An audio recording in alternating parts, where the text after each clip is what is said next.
পৃথিবীর বৃহত্তম ম্যানগ্রোভ বন সুন্দরবনের স্বাধীন রাজপুত্ররা আজ কোথায়? এই লোহার খাঁচা কি তাদের প্রাপ্য ছিল?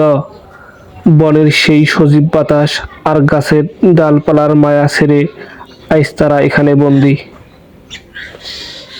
খেয়াল করে দেখুন, নিজেদের এই কঠিন সময়েও তারা একে অপরের প্রতি মমতা ভোলেনি। হয়তো এই চারপাশের মাঝে তাদের একমাত্র শক্তি হলো এই ভালোবাসাটুকু।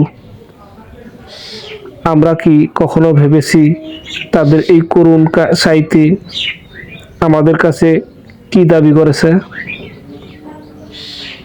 বন্যপ্রাণী বনেই সুন্দর, খাঁচার লোহার শিক তাদের সৌন্দর্যকে অপমান করে।